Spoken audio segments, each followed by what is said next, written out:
আসসালামু আলাইকুম গাইস। আজকে এই যে আমার হাতে আছে দুইটি তেলাপিয়া মাছ। এই মাছটি আমার কাছে এই যে একটা মেশিন আছে, দেখেন উন্নত মানের মেশিন, জাপান থেকে আগত। এই মেশিনটি দিয়ে আমি এই তেলাপিয়া মাছ দুইটা কাটবো। সো এই মাছ দুটো হবে স্লাইস পিস, মানে ইলিশের মতো লম্বা লম্বা পিসগুলোকে বলা হয় রিং পিস বা স্লাইস পিস। আমি এই দুটা মাছ এই মেশিনে কাটবো। সো কীভাবে কাটি আজকে আমি আপনাদের দেখাবো। আপনারা অনেকেই দেখতে চাচ্ছেন যে উন্নত মানের মেশিন দিয়ে কীভাবে মাছ কাটা যায়, তাই আমি আপনাকে দেখাবো যে এই মেশিনে কীভাবে মাছ কাটতে হয়।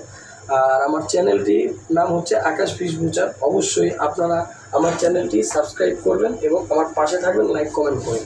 সো আমি এখন আপনাদের দেখাচ্ছি এই তেলাপিয়া মাছ কীভাবে আমি মেশিনে কাটবো। সো আপনারা এখন দেখতে পাচ্ছেন আমার মেশিনটি চালু হবে। সো আমার সাথেই থাকুন আপনারা।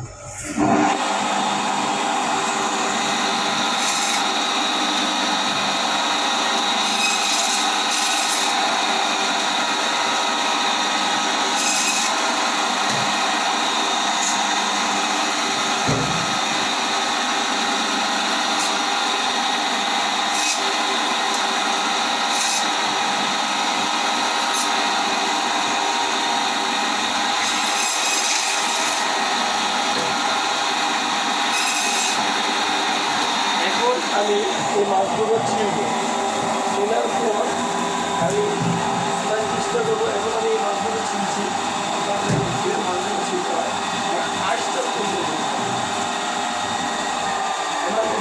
নিলাম যাতে আপনাদের বোঝার কিন্তু সুবিধা। আমি আঁশ করছি, দেখতেই পাচ্ছেন মাছের আঁশগুলো খুবই নরম, যার কারণে তাড়াতাড়ি ছিঁড়া গেছে। তো আমার আঁশটা ছিঁড়া হয়ে গেলে আমি মাছটা কেটে দেবো। মাছটা ছিল সম্পূর্ণ শেষ। আমি এখন ধুচ্ছি। পরিষ্কার করার পর কীভাবে কাটতে হয় তা আমি আপনাদেরকে দেখাচ্ছি, আমার সাথেই থাকুন। মেশিনটা চালু করে দিলাম আর স্লাইস পিস করবো মাঝখান দিয়ে। দেখতে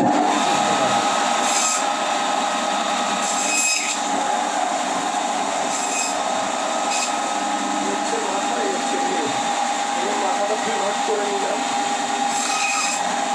আর এই যে মাছটা ওটাকে আমি স্লাইস করবো। স্লাইস পিস করতে আমি দেখাচ্ছি।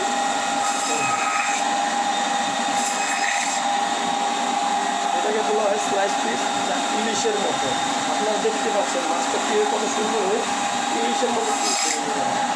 এখন আরেকটা মাছ দিলাম, এটাও সেমভাবে মাথাটা আমরা করবো।